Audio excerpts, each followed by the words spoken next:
Welcome to Season 3 of Noise Zion podcast. I'm Jasmine Castillo, and thank you for joining me in 2023.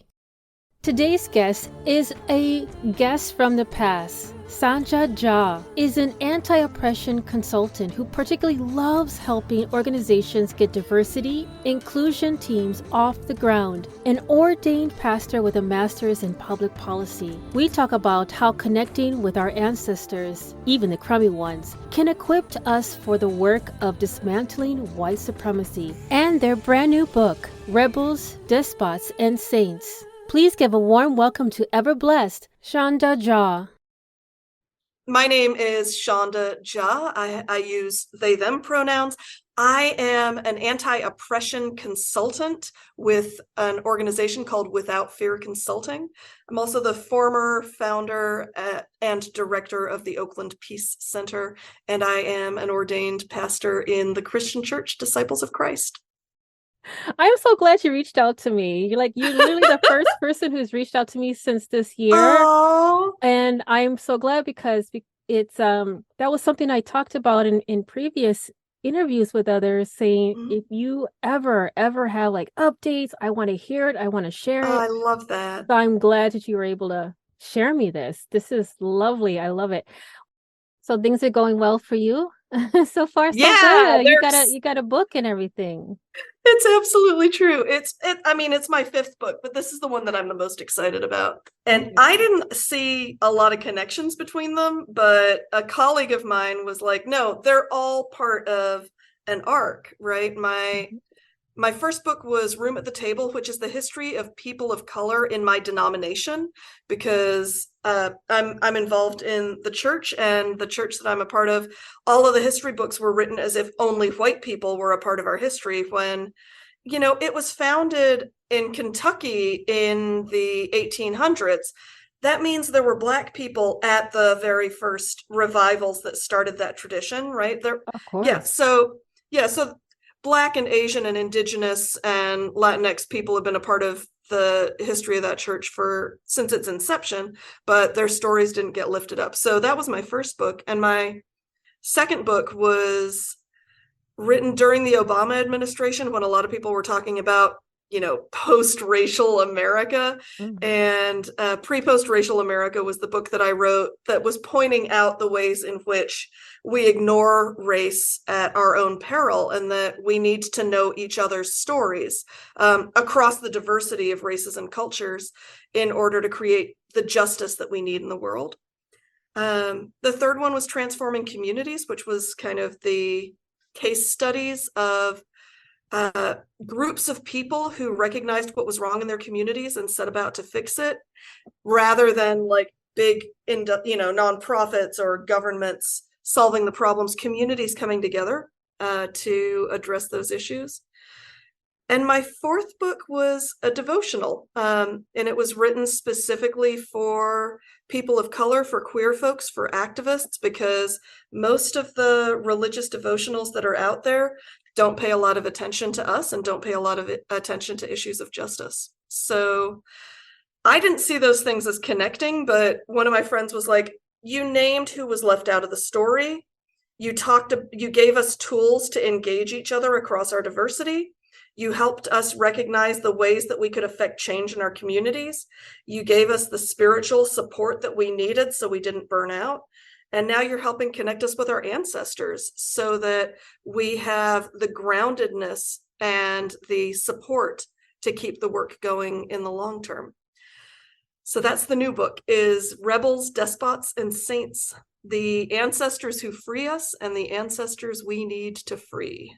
Wow, that is powerful. Oh my gosh. I'm so glad you reached out to me in regards to that, because I know when we talked last year, it hit a lot of sensitive spots that not many people want to talk about. How there's such a connection with the people of color community, deep in the roots of religion, and how people go to congregations and how they're being treated, and how it's the way that things are being preached and identified from the Bible. You just hit a very sensitive but yet dear to my heart soft spot that needs to be brought to more attention on. And just the book alone, just the title of it is just empowering for me to just look at. I mean, but I want to ask a little bit more in-depth questions in regards to Sure. this. So, because you were hitting on about how there's a connection with people of color in the congregation and religion and dealing with the church. You yourself you are a minister as well. So, Hmm. how do you, as a community organizer, how did you get interested in the ancestors? Yeah, it's interesting because the place where I do most of my community organizing is Oakland, California. And we have a long legacy of people of color organizing, right? Like the Black Panther Party started here in Oakland, and um, there we had a strong contingent of the Brown Berets and the American Indian movement and the Asian student movement that not a lot of people know about, because people have this image of Asians being the model minority, and they don't realize that actually the term Asian American was part of a very diverse community coming together to create political power and to support each other across our very diverse cultural backgrounds. And that even that was, so all of those movements emerged around the same time and were informing each other and supporting each other. Even there's a book called Hillbilly Revolution that is about working class white people from Appalachia doing community organizing and getting trained by the Black Panther Party. So all of these movements for liberation of the 60s and 70s, they were really strong in Oakland. And so that's the landscape that I've done my organizing for the past 20 years. And what I noticed, especially at the beginning of the movement for Black Lives, was the organizations I saw thriving the most were the ones who were pausing to honor and invoke and bring in the ancestors at the beginning of an action, at the beginning of a vigil, at the beginning of a march, even at the beginning of a meeting where they were doing planning, where they remembered who they came from and what those ancestors had gone through as a source of encouragement to know that they were going to be able to affect change as well with the ancestors on their side. I was so moved by that, and I was just struck by how it helped with burnout, right? Because the work of justice, the work of being on the front lines of challenging systems of injustice, that's exhausting work, right? And so to be able to recognize who we come from and to experience together who's holding us and supporting us, that makes the burden a lot lighter. So for me, that was kind of being inspired by my favorite organizers and how they were tapping into the wisdom of their ancestors really is where this started for me. Wow. Wow. Thank you. Because I've always struggled with just the base of religion. Mm-hmm. And I think I've talked about that subject here and there throughout the time of my podcast. I was Yeah. always on the edge of just indifferent in regards Mm-hmm. to how my childhood kind of has me disconnected in disbelief of a Yeah. lot of religions because of how it was being treated, how it was being the face of a particular religion, how they treated others. And I've seen in a lot of documentaries, especially during the marches of our history of people of color, you see that embedment of prayer and acknowledgement and recognition of their ancestors, their Mm-hmm. spirits that are protecting them and guiding them in the direction that they need to go to make the positive change, to make a change for the better for them, for their community, for their children and their future. I have such a disconnection because I was tainted by a lot of in the neighborhood, there was a lot of gangs and there was a lot, Mm-hmm. it's almost like going down the street with each block had either a church or a bar.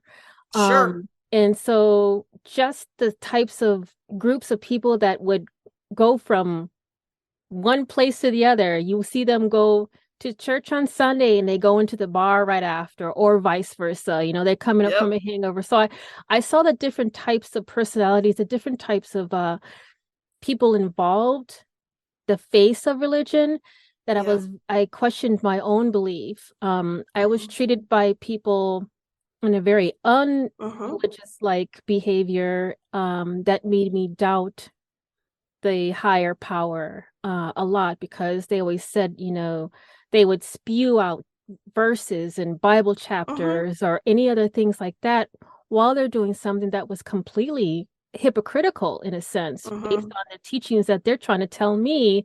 But with the same turn of the mouth, they are inflicting pain, or they're doing something that Yeah. should be not be done to a child or to anyone for that matter.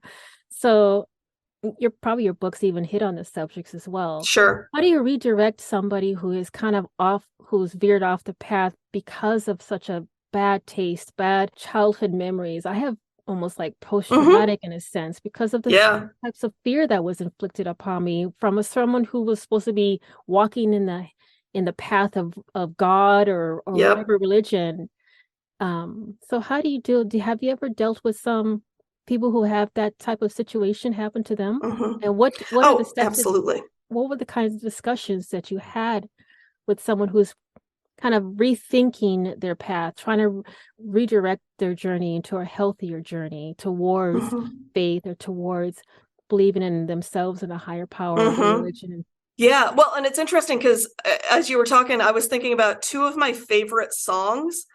One of them is Scandalize My Name by Paul Robeson.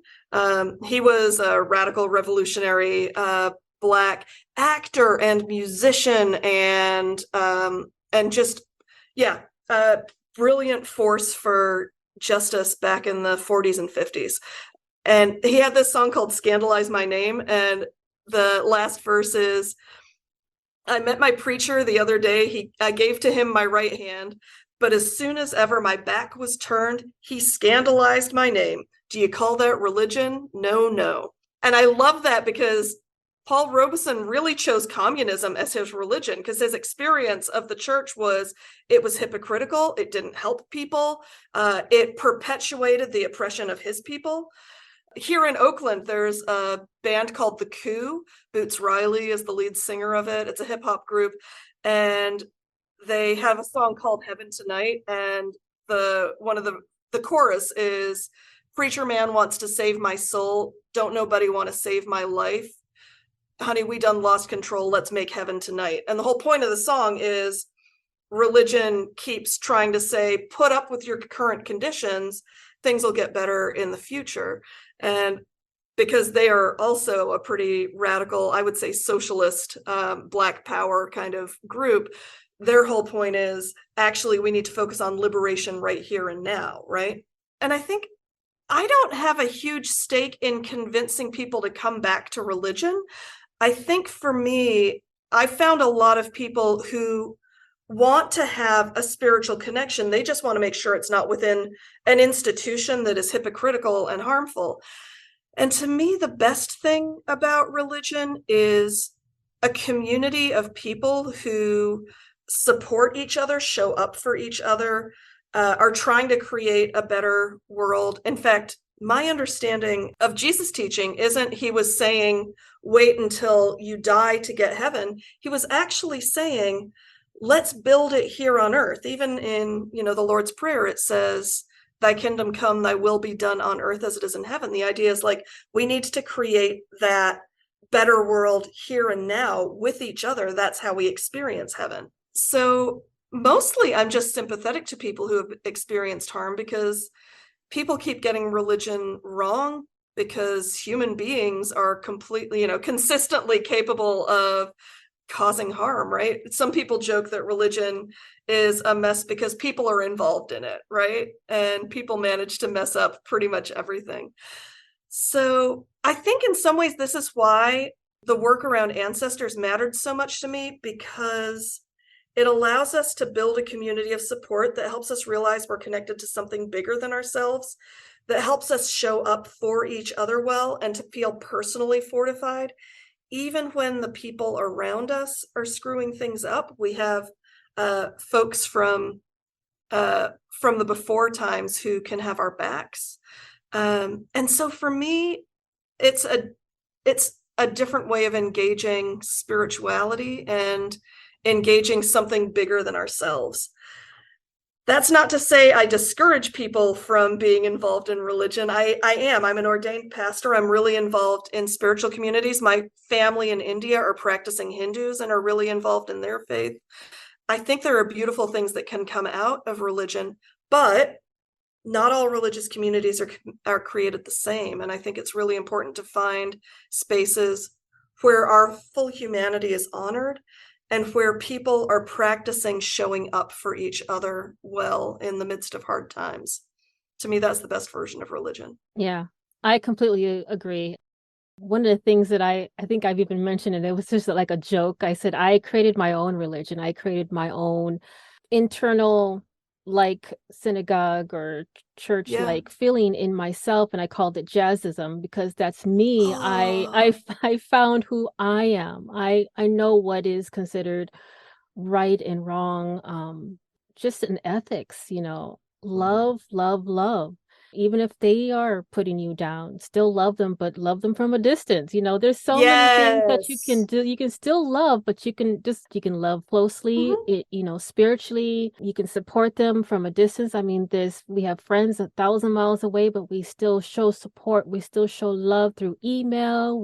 There's so many ways of communication to keep people close because we need, I love Barbara Streisand. I think I've even said it like, people who need people are the wonderful people of the world. And it's true because, we try to distance ourselves from people, but really, if you find the right group that show the same passion and love and adoration and support, it's a beautiful thing.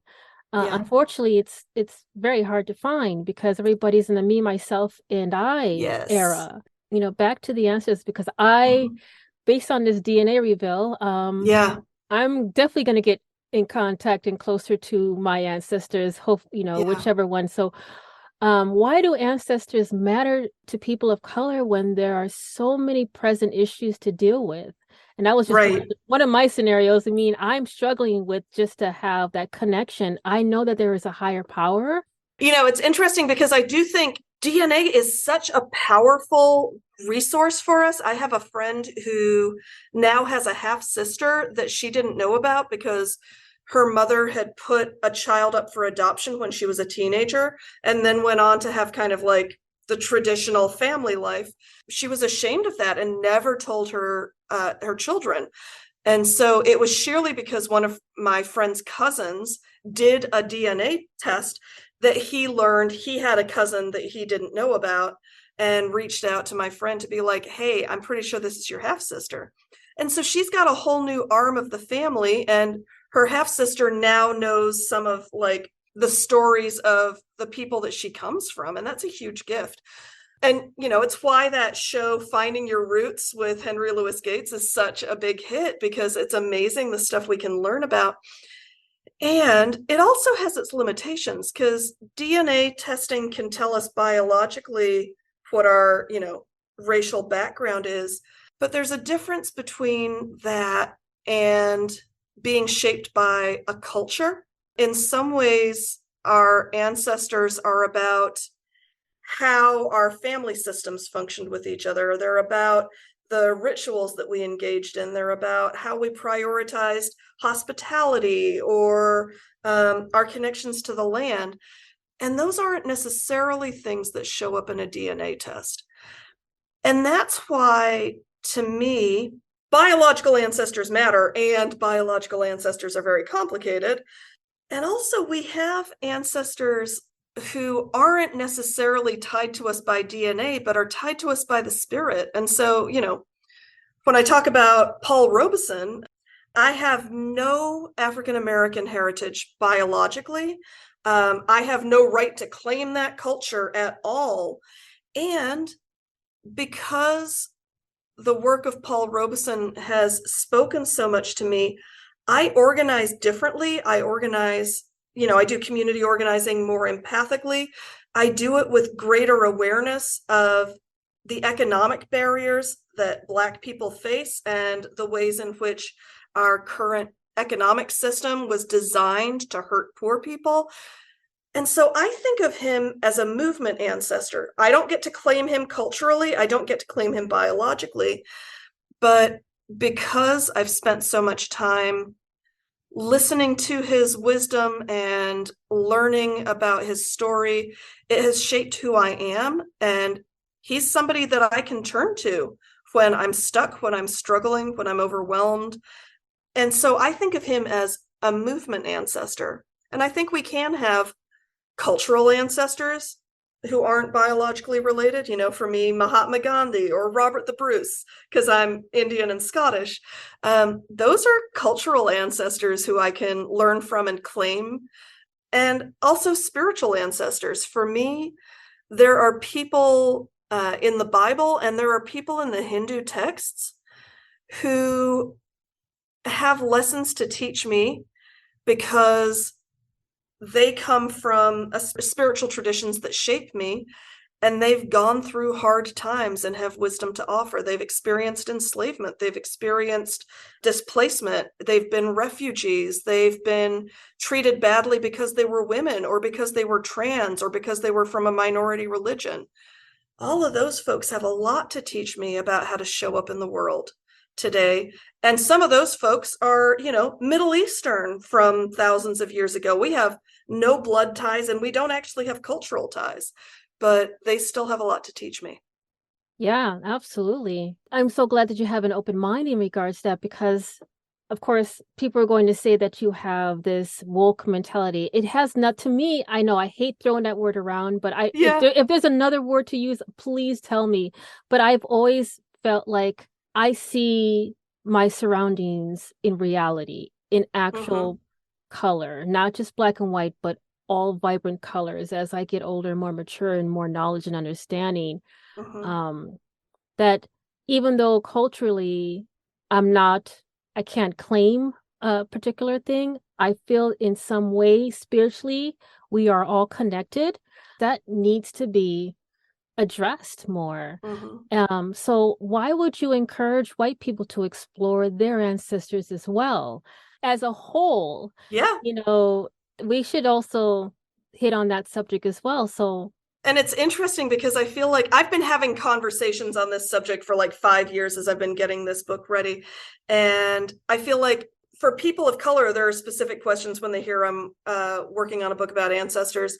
Some of it is, what does it mean when I've been disconnected from my ancestors, through enslavement, through genocide, through people dying in war and me being a refugee, all sorts of reasons that people have, or I'm Christian and the colonized version of Christianity I got told me that being connected with my non-Christian ancestors was a sin. What do I do with that?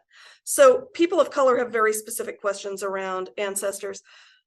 My conversations with white people who are concerned about this subject are usually one of two questions. Either, but my ancestors were horrible, what do I do with that? Or, yeah, but I'm a mutt. Like I'm a mixture of a whole bunch of different cultures, so I don't really have ancestors.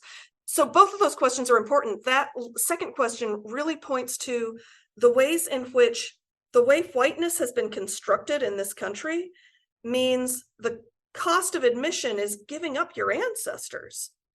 In order to be white, you stop being German or Danish or Irish and some of my friends of color are like, white people are white people. We don't really care about that. But actually, before whiteness was created, nobody was white or black or brown. People were the culture that they were from, and that mattered, and it shaped who they were. And losing that for white people, it comes with a whole bunch of perks. White supremacy is a thing, white privilege is a thing. But the cost is no connection to ancestors, no connection to the stories. That other question about what do I do if I have horrible ancestors? Well, the reality is all of us have ancestors who did bad things, and we need to acknowledge that. Also, most of us, the stories of our ancestors who challenged the system often get erased. That's true for some people of color as well as white people. And so I think it's important for us to confront bad ancestors and invite them to be better now that they are on a different plane. But I also think it's important for us to pay attention to the stories that often get hidden about the ways that white people resisted, from, the hillbilly revolution to the miners' strikes in the 1920s, all the way back to Bacon's Rebellion in 1676, when white indentured servants and Black enslaved people came together to fight the plantation owners.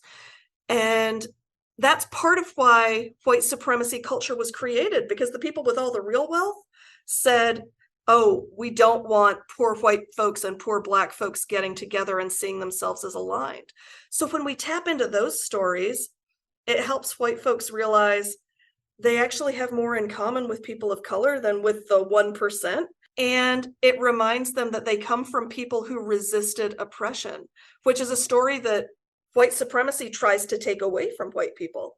So I actually think all of us get served when all of us connect with those ancestor stories. Oh, for sure. For sure. This is awesome. Did you have anything else that you'd like to add that we could definitely share with the listeners as an in closing, or if there's anything that I've missed? No, this is great. I think the only thing I want to mention is please do order Rebels, Despots, and Saints. If you can, order it from a local bookstore or get your library to purchase a copy. I get really excited about that because I like supporting local communities and I love libraries. And I've got a newsletter that I've just launched called Ancestors and Activism. And it comes out every other week. And if you'd like to delve into this subject more, I'd love for you to subscribe to my free newsletter. Maybe we can stick the link in the show notes. Yeah, absolutely. Absolutely. Because I am already included in your other newsletter that you have. Yes. So I am on it. I am definitely going to be on that. For sure. Yay. Thank you so much for this. This is awesome. Jasmine, it's so good to reconnect with you. I love this so much. Thank you for having me back. It means a ton. Absolutely. This is a must. This is a dire need for anyone who is interested in redirecting themselves and understanding more about their ancestors. I'm so excited because it's like just looking at this, this is going to be a page turner for me. I wanted to have this moment to thank each and every guest that was on this podcast, as well as the avid listeners that followed me throughout this journey. And if you want to show your love, please go to Apple or Spotify and do a rating, and continue to listen to my podcast on any of the platforms. I do have a new podcast starting April 21st called Hands Off My Podcast, and currently distributing on all podcast platforms. And stay tuned for the next upcoming episode of Noise Palooza Zion on Fridays.